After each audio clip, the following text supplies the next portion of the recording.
Thank you, Prosecutor. Ms. Lehman? Yes, Your Honor.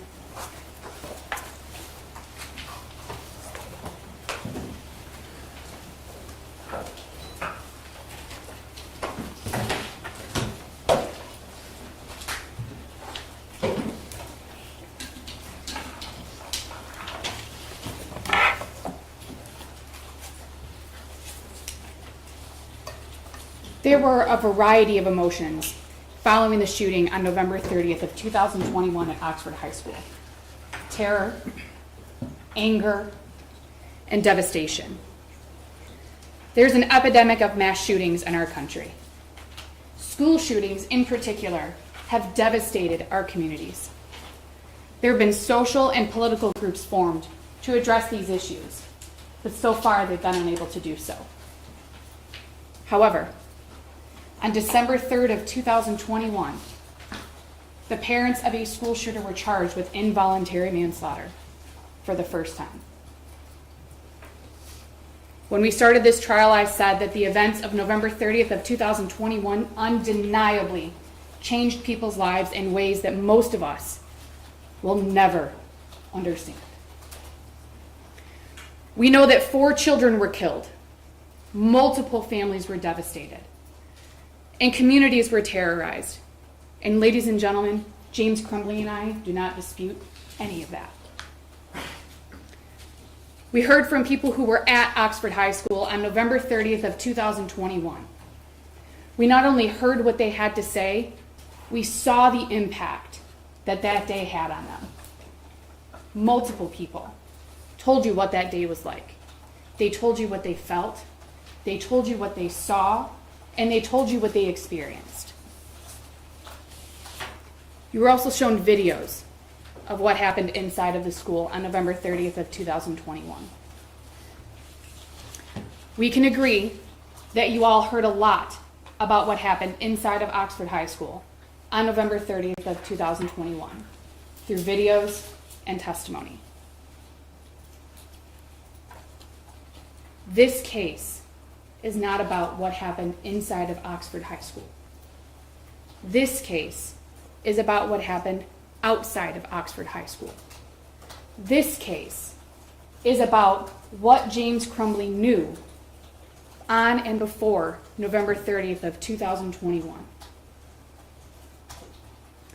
James Crumbley was charged on December 3rd, 2021 for the deaths of Hannah St. Juliana, Madison Baldwin, Tate Meir, and Justin Schilling. As you've seen throughout this trial, the charges and allegations against James were based on assumptions and hindsight about James and his knowledge about his son, who we've referred to as either his son or the shooter. The prosecution is asking you to second guess the decisions made by James Crumbley on November 30th of 2021 and before those days. And as Sean Hopkins told you, it's easy to look at things in hindsight. But we aren't here to look at things in hindsight. We are here to look at what James Crumbley knew prior to and on November 30th of 2021 before the shooting began. You heard no testimony and you saw no evidence that James had any knowledge that his son was a danger to anyone. You heard no testimony and saw no evidence that James Crumbley knew what his son was planning. You heard no testimony and saw no evidence that James Crumbley was aware that his son knew where the firearms in the home were hidden. You heard no testimony and saw no evidence that James Crumbley was aware that his son had obtained access to those firearms and had handled them unsupervised. Still, the prosecution wants you to find that James could foresee that his son was a danger to others, and that James acted in a grossly negligent manner or breached a duty that he owed to other people, despite having no information at the time. You obviously know that the defense has no duty to present a defense. We talked about that during jury selection. The judge will give you instructions on that and the law on that. But we did bring out more information so that you all had a more full picture, a more complete picture of what happened in the days leading up to November 30th of 2021, and even on November 30th of 2021. But in the end, if you have any questions, if there's anything that you're unsure of, if there's anything that you're wondering about, the prosecution was the only one that had a burden of proof. When it comes to burdens of proof in this country, beyond a reasonable doubt is a very, very high burden. In civil cases where people sue each other for money, the burden of proof is 50-50. Preponderance of the evidence, whether or not somebody gets money and somebody has to pay money. In cases where the state wants to take your child due to abuse and neglect, it's clear and convincing evidence, a little bit higher. Beyond a reasonable doubt is the highest burden in our country, the highest burden of proof as it relates to criminal prosecutions. Judge Matthews is going to instruct you that reasonable doubt is just that, a doubt based on reason and common sense. It can be based on the evidence, or it can be based on the lack of evidence. When it comes to reasonable doubts, you can have one or you can have 10. You don't have to have the same reasonable doubt as your neighbor. What matters is that if a juror has a reasonable doubt, then they must vote not guilty. You can believe that if the prosecution had evidence that James Crumbley knew that his son was a danger to others, you would have seen it. Especially if James knew what was inside of that journal. We've heard about the journal. If James knew what was in that journal, the prosecution would have told you that. If James knew that his son had gained access to his firearms, the prosecution would have told you that. You definitely would have seen it. And the fact that you have not seen any of that evidence can be your reasonable doubt. You can also believe that if the prosecution knew that James Crumbley knew that his son knew where the firearms were stored, the prosecution would have told you that. You would have heard about it, but you didn't, because James didn't know. He didn't know that his son knew where those firearms were. Absence of evidence that James knew that his son had learned where those firearms were can be your reasonable doubt. Also, if James had violated any laws as it relates to storage, specifically gun storage, you would have heard about that, but you didn't. In fact, you heard from ATF agent Brandon, who told you there are multiple ways to store a firearm. Multiple ways. You can use a safe. You can use a cable lock. You can use a trigger lock. You can store it unloaded with the ammo separately. You can store a firearm in any number of ways. That came from ATF agent Brandon. Those were his words. If the prosecution had evidence that James knew that his son was accessing firearms without his permission, not that his son was accessing them without his permission, that James knew that his son was accessing them without his permission, the prosecution would have shown you that. But you didn't see it because it isn't true. James didn't know. This can be your reasonable doubt. Mr. Wagrowski testified that James would have heard his son handling the firearm, the Kel-Tec that you saw the video of, where he sets the Kel-Tec on the table and loads the magazine. He slides the slide forward. He releases the slide forward. Mr. Wagrowski testified from this chair that James would have heard that because of the volume of the sound and because of the size of the home. You all have observed James throughout this trial. You've seen him. Judge Matthews instructed you at the beginning, James is wearing headphones. James is hard of hearing. He needs a hearing-assisted device to hear, even in this courtroom. And if you watched, there were points where he had to push the headphones into his ears so he could hear better because he still couldn't hear well enough. Your Honor, I hate objecting in a closing, but that is not evidence, and her client didn't testify, and so it's just not evidence what he was doing, and it's just not. And his headphones are not evidence. There's evidence that he needs a hearing device, as I explained to you in the beginning of the trial why he was wearing those headphones. Go ahead. Thank you, Your Honor. Mr. Wagrowski also testified that he could not indicate and could not say with certainty where James was at the time that his son made that video. He knew that James was likely at the home. He didn't know if he was outside in the very large backyard that Detective Stoyak told you about.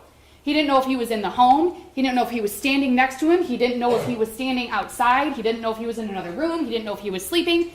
Mr. Wagrowski couldn't tell you what was going on other than James Crumbley's son handling that firearm. Was it unsupervised? We don't know. Was it supervised? We don't know. We don't know. So any statement by Mr. Wagrowski that James had to have heard that is an assumption. It's not based on fact, and it's not based on evidence.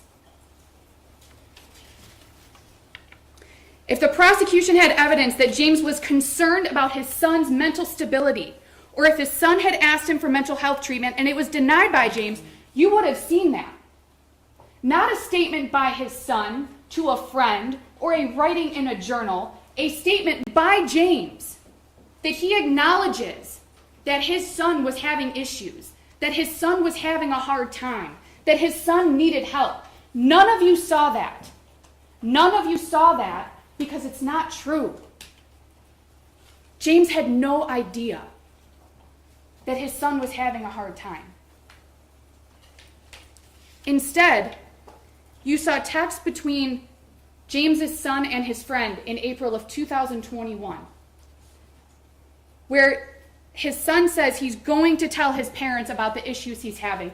You also heard testimony from James's sister who said she saw him within a day or two, maybe 3 days, of those texts being sent to his friend in Florida after their mother passed away. James and his sister's mother passed away.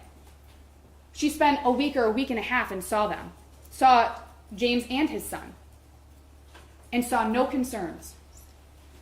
Not worried. Didn't hear anything. Didn't see anything. Wasn't made aware of anything. No concerns.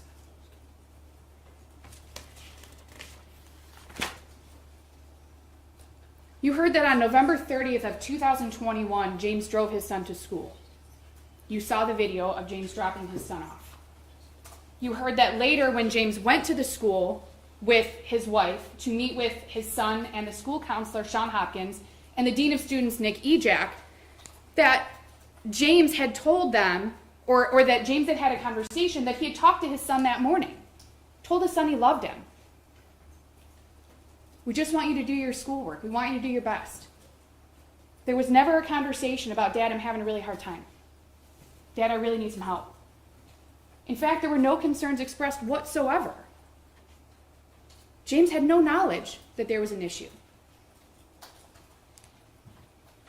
You also heard Sean Hopkins and Nick Ejak both testify that in the office, sitting in the office, that James sat next to his son. Right in front of Sean Hopkins' desk. Sat next to him. Went over the piece of the math assignment with him. The drawings. What was on there. That he was caring. That he told his son, you can talk to me. You can talk to other people. There was some reference to a journal. There was no indication that James knew what the journal looked like, whether or not his son was even writing in a journal, where it was, how often he used it. No indication at all.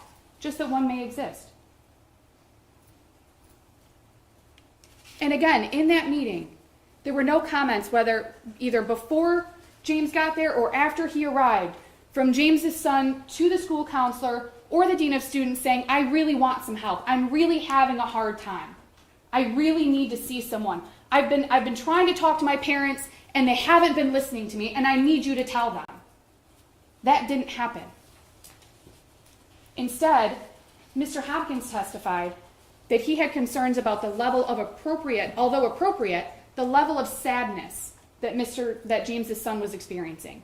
Sadness associated with the losses that he'd had that year. He lost his grandmother. He lost their Great Pyrenees dog. His friend moved away. He had a hard time with COVID. He struggled with virtual school.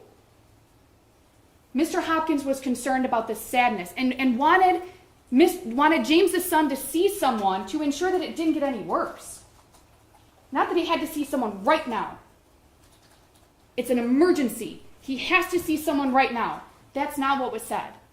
In fact, if you recall Mr. Hopkins' testimony, and I believe Mr. Ejak said the same thing, that James and his wife were told that the school was going to follow up with them within 48 hours. Now, in Mr. Hopkins' head, he testified he was thinking it was going to be the next morning, but he told them 48 hours. You heard Mr. Hopkins testify that James's son said he wanted to stay in school. In fact, he even asked for his homework while sitting in the office waiting for his parents. He asked for them to go get his homework.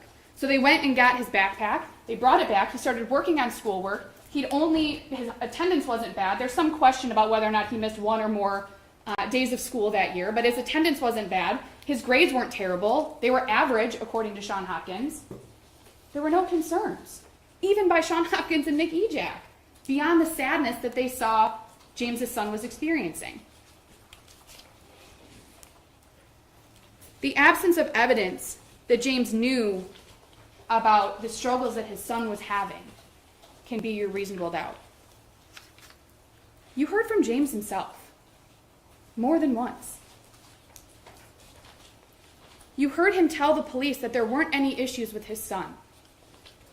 Within an hour of the shooting at Oxford High School, James was at the police station with his wife, interviewing with law enforcement, talking to them, saying, my son was a great kid.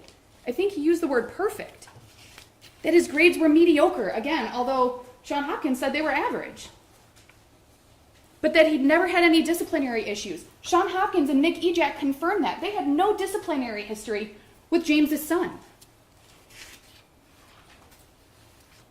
And even if you have a question about how great of a kid James thought his son was, Christy Gibson Marshall said the same thing to you.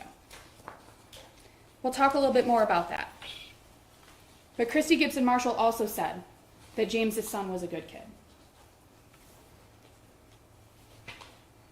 Christy said that her testimony was that she was standing in the hallway.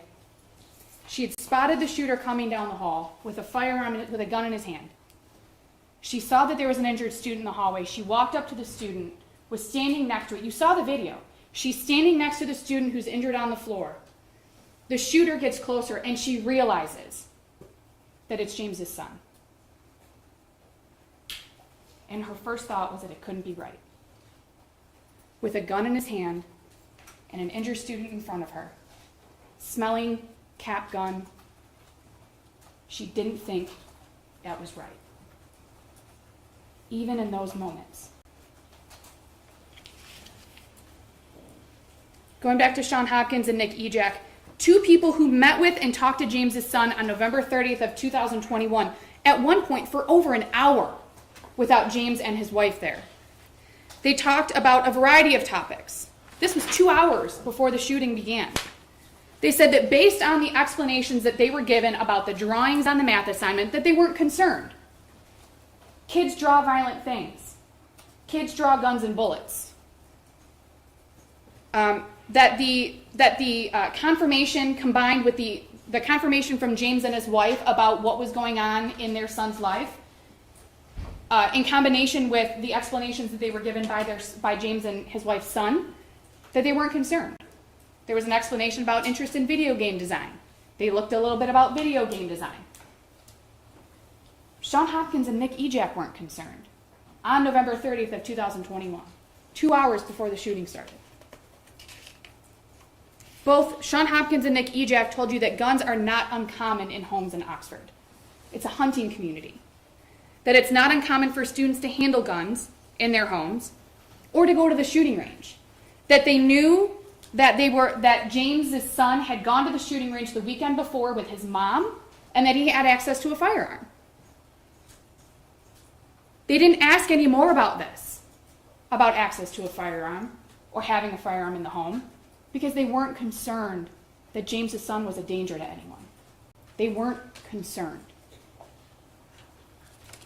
Sean Hopkins and Nick Ejak testified that they had concerns related to the effects of the losses that James's son had experienced in that year. There was testimony that James's son's level of sadness was appropriate given various factors, but that it wasn't concerning. They just wanted to address it to ensure it didn't get any worse, because they'd seen sadness get worse and have issues with other students, according to Sean Hopkins' testimony. We talked about Sean Hopkins and what he said about wanting James's son to see someone within 48 hours. You also heard testimony from Sean Hopkins and Nick Ejak that they didn't believe that, or they believed that James and his wife were going to get their son help. That they had no reason to believe that they weren't going to. And if they did, they would have done things differently. If they had concerns that it had to happen right now, they would have done things differently. But they didn't. Sean Hopkins and Nick Ejak testified that they didn't ask if there were guns in the home. They didn't ask because they weren't concerned that James's son was a danger to anyone. Despite the information and the concerns that they had, they made decisions with the information that they had at the time and based on their education and training, which we can all probably agree a school counselor and a dean of students has more education and training than the average parent. And even with all of that and the experience with teenagers and what they had in front of him, they still didn't believe that there was a reason to be concerned that James's son was a danger to anyone. In fact, they didn't even feel that he was in immediate danger to himself, because if they had, they testified they would have done things differently. James worked. You heard the testimony. He left the school at approximately 10:57, and if you want, you can go back through the exhibits, and logged on to the app for DoorDash and started working within 3 minutes. The prosecution is focusing on James not going home in the time from leaving the school and when the shooting started. Why would he? He didn't know. He didn't know what was going on with his son. He didn't know what his son was planning. He didn't know that his son knew where the guns were. And he didn't know that his son had somehow obtained access to those guns, or a gun. He didn't know. So why would he go home? There was no reason to. You heard about James's actions following learning of the school shooting, or following the school shooting. You heard that he went to the Meijer, which was the reunification point on Ray Road. You heard that he saw the police lights, he saw multiple police cars, he followed them. He actually tried to go to the high school first, and he couldn't, so he went to the Meijer. And it was there that he learned that there was a shooting at the school, that there was an active shooter at the school. There's evidence and exhibits showing James's movements while at the Meijer. He was there for approximately 6 to 7 minutes. In that time, he texted his son. You can see that on exhibit 375. He called his son to see if his son was okay. He texted his son again. He called his wife. He talked to his wife for about a minute, and he left the school. Then he called his son 2 more times. 2 more times in less than a minute to find out if his son was okay. He talked to his wife again for about 10 minutes. You saw a text during that phone call from James's wife to one of her coworkers where she says that their son was the school shooter.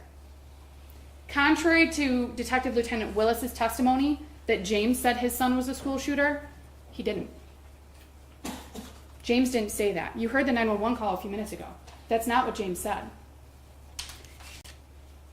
James called 911 at 1:34 p.m. and said that his son was a student at Oxford High School, and that after he'd learned about the school shooting, that James had gone home, he found the gun and bullets missing. He didn't know if his son took it, that he didn't know if it was him.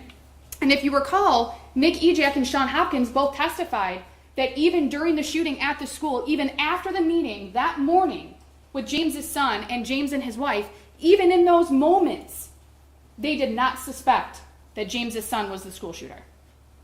Sean Hopkins testified that he didn't even think that it was James's son who was the school shooter until after he checked attendance, after the shooting had ended, and after James's son had been arrested. You heard James say on the 911 call that he was really freaking out. You've heard that a couple of times from James. And you can listen to that call yourself. It's Exhibit 154. You can almost hear, as James is talking to the dispatcher, how he's looking back at what had happened that morning and trying to piece things together and figure out what's going on.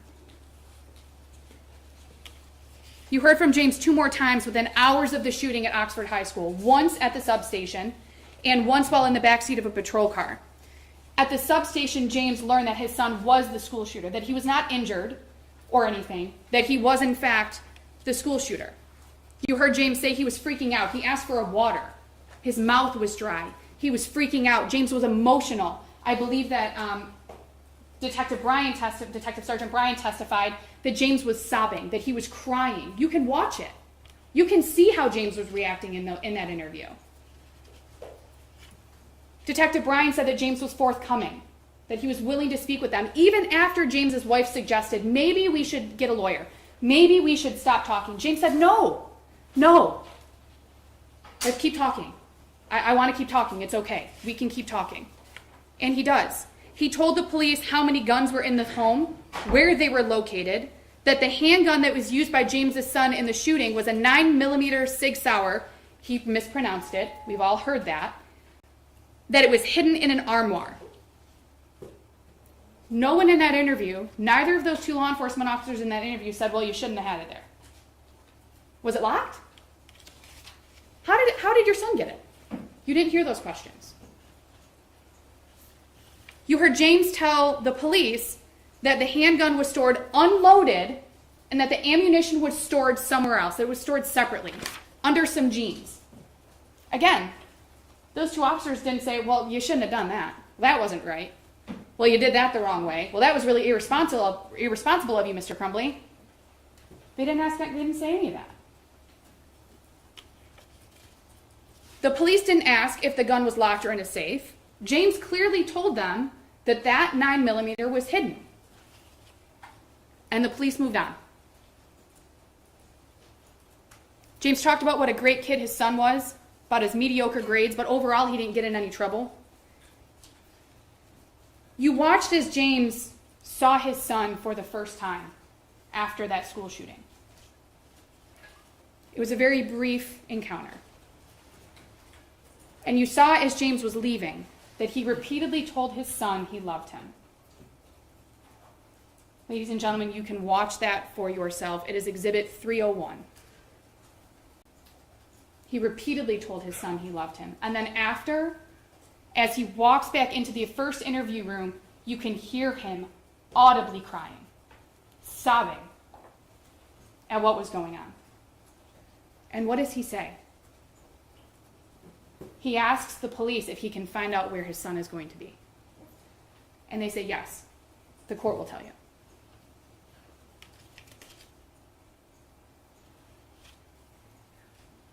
In that interview, you also heard James Crumbley say, I wish we had taken him home.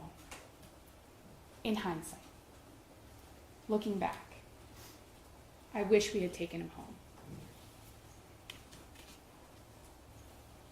James had no knowledge that his son had access to any of the handguns in the home. You saw his son's own words sometime after November 27th of 2021 and before November 30th of 2021. And we know that because in Exhibit 359 on page 22, his son specifically writes 9mm. And we know that there was no 9mm in that home prior to November 26th of 2021. We know that James's son went to the shooting range on November 27th of 2021 with his mom. So we know that that had to have been written sometime between November 27th and November 30th of 2021.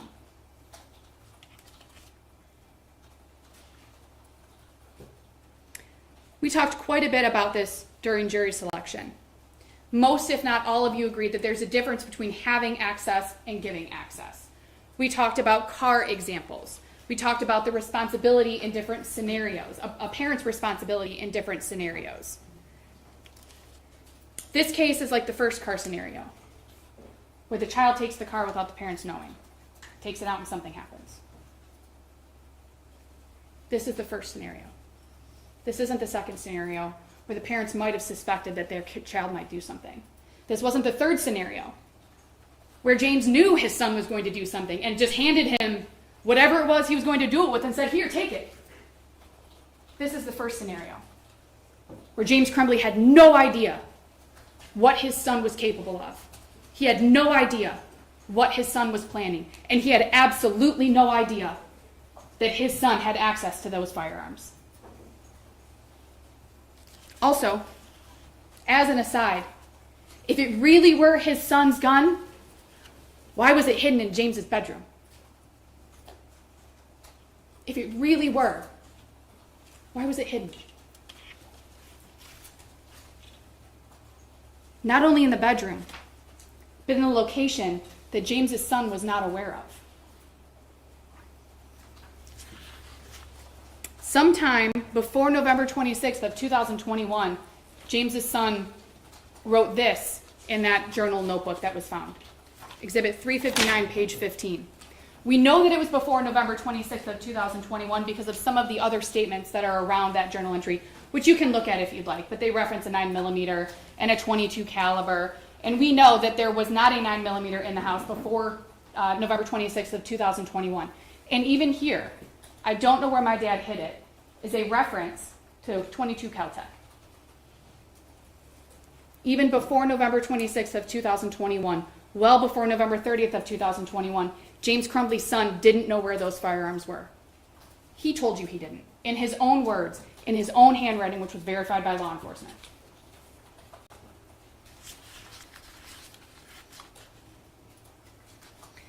There's no evidence that James Crumbley had reason to believe his son would hurt anybody.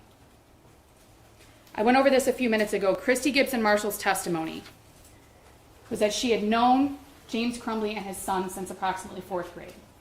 She told a story about James emailing her and asking about getting his son's report card or grades or something along those lines, and she responded and said, give him a hug for me. She testified about everything she saw, heard, and felt on November 30th of 2021. And as I said, she talked about seeing the shooter walking toward her with a gun in their hand. That as the shooter got closer, she recognized that it was James's son.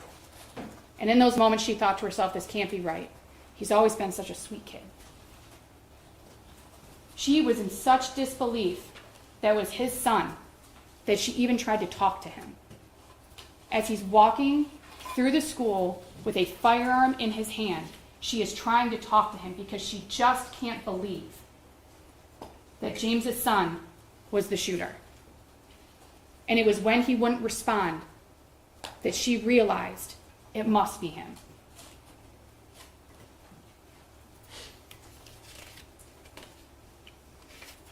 ATF agent Brandon testified there were no laws governing the storage of firearms. We went over this a little while ago. We talked about the various ways that you can store firearms. I outlined a few of them. He testified that people store firearms unloaded and unlocked, which in and of itself is not irresponsible or dangerous in 2021. Not putting a gun in a safe or using a trigger lock alone does not mean that that person is irresponsible. Now, ATF agent Brandon gave you his opinion about what he saw on that math homework. That opinion was given within the last couple of days. And with all due respect to Agent Brandon, his opinion on what he saw is irrelevant. It doesn't matter in this case. What matters in this case is what people thought that math homework showed on November 30th of 2021. And those people weren't concerned. They didn't see what Agent Brandon saw. They saw images that weren't concerning, that are common, that other kids write and draw about. The concern was that he was sad and needed to talk to someone. On November 26th of 2021, we saw evidence and her testimony that James Crumbley went and bought the Sig Sauer at the gun store. James had been to that gun store on multiple occasions. We heard that testimony from Miss Back, who told you that she recognized him because he'd been there before. There were at least 2 other handgun purchases from that store, which we heard about, the .22 Derringer and the .22 Caltech. James indicated, per Miss Back, that he'd been looking at the Sig Sauer for a few days, or a while. She couldn't really remember which one it was. She testified to both. That he knew that that was the one he wanted to purchase. So he did. You also heard Agent Brandon testify about the cable lock that was found in that Sig Sauer gun case. That the sleeve that the cable lock came in was essentially in pristine condition, that the keys were still inside the lock. Now, if you recall, that Sig Sauer was used. James bought that used. That sleeve being in pristine condition means that the person before him didn't use it either.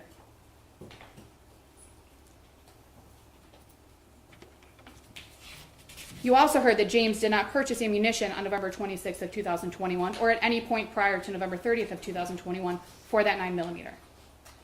There were purchases for ammunition when he would go to the gun range for the 22s, but James didn't purchase 9mm ammunition before November 30th of 2021.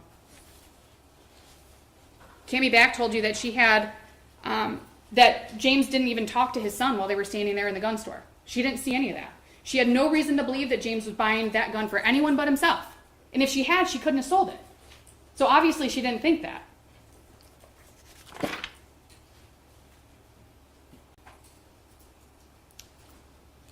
On November 3rd of 2021, James Crumbley and his wife left a hotel that they had been staying in. Well, they had stayed in a couple different hotels, but they left a hotel that they had stayed in after the shooting on November 30th. You heard some testimony, or you heard some information that their residence had been made public, or there was media there, or there were things going on, and you can imagine. I mean, you all can imagine what that was like in the days following the shooting at Oxford High School.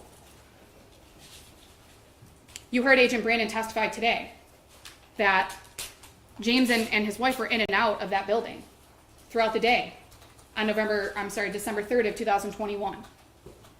You heard testimony yesterday from Detective Willis that they arrived at approximately 11 a.m. and that they were there for the day. They were obviously arrested later that night. But you heard testimony that Luke Kirtley saw at least James Crumbley. You heard that James and Jennifer had both gone in and out of the building. Jennifer is his wife, had both gone in and out of the building throughout the day, various times to smoke, walk out to the car. Sometimes one of them went, sometimes both of them went. December 3rd, 2021 was a Friday. It was a work day. They were in and out. You heard that there were at least 14 cigarette butts found near their vehicle.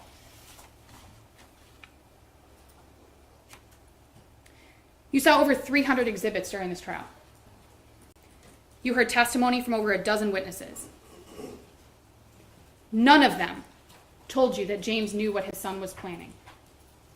None of them told you that James knew that his son was a danger to anyone. None of them told you that James knew that his son knew where those firearms were hidden. None of them told you that James knew that his son had somehow obtained access to the firearms that he had been hiding. None of them told you that. Because on November 30th of 2021, James Crumbley had no knowledge about any of that. He had no knowledge, and he had no reason to suspect what his son was planning to do later that morning on November 30th of 2021.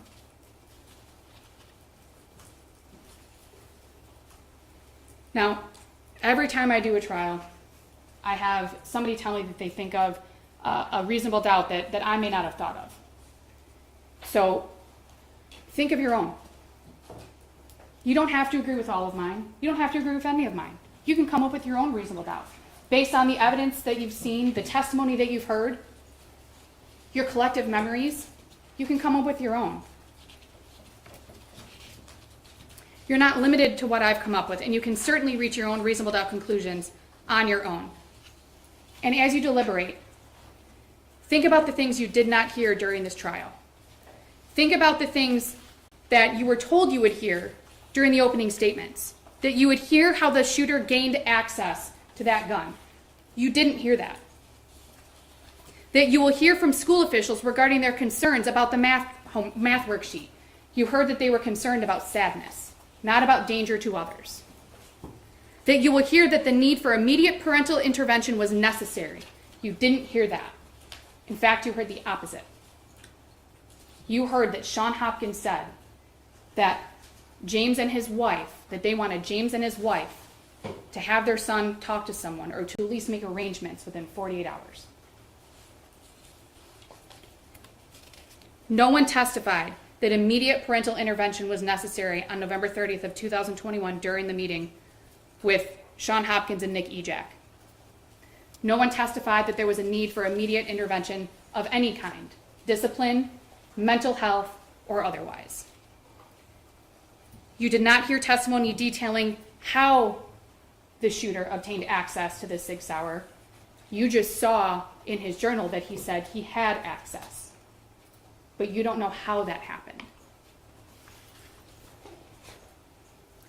No one testified that the shooter knew that there was any sort of code to open the gun safe. There's been some talk about the code that was used on the gun safe with the Keltec and the SIG Sauer. There was no testimony that the shooter even knew about that code or what it was.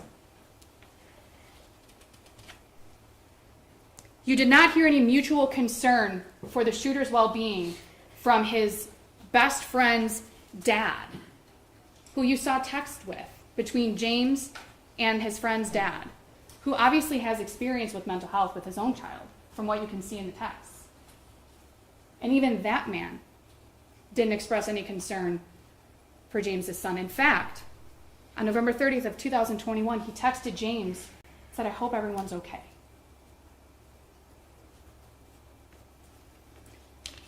No one told you that James Crumbley was aware of the texts or videos that were sent to his son's friend. In fact, they all testified, all of the witnesses testified they couldn't tell you that. They couldn't tell you that he was aware.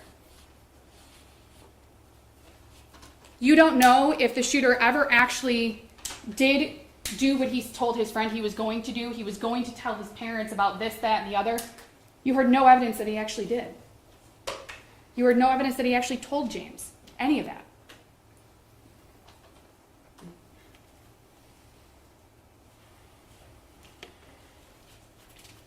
And when you go back for deliberations, think about everything that James Crumbley did not know. He did not know he had to protect others from his son.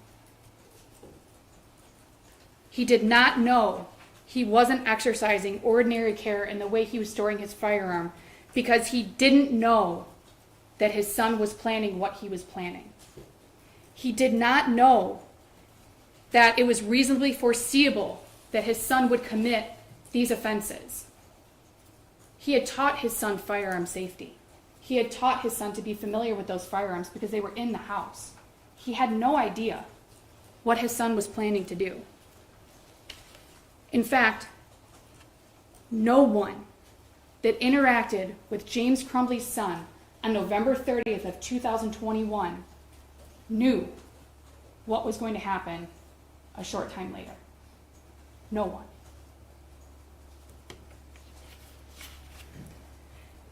And this is the part of the trial that I dislike the most. The prosecution gets to stand up and make a rebuttal statement, and I have to sit down, and I don't get an opportunity to respond. That's how trial rules work. The court has told you that. That's just how it works. But the hard part for me is that every time I hear a rebuttal from the prosecution, I think of all these things that I want to say. Think of all these responses that I can give. So what I'm going to ask you to do, we've gotten to know each other over the last couple of weeks. You've seen how I am in court. You've heard the questions that I ask. So when you go back to deliberate, think to yourselves, what would Mariell say? What would she say about this? What would she say about that? Because unfortunately, I can't tell you.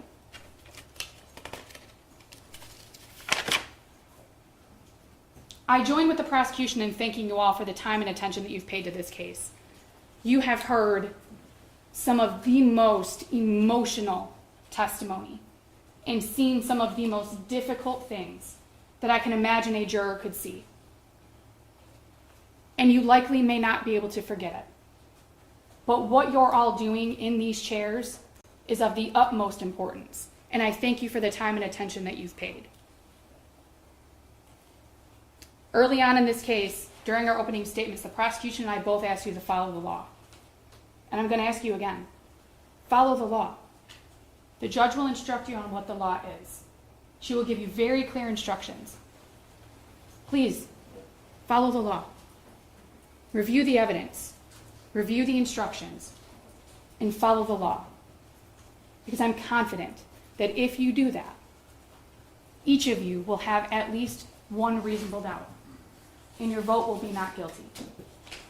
And your vote should be not guilty, not just because you have reasonable doubts, but because James Crumbley is not guilty.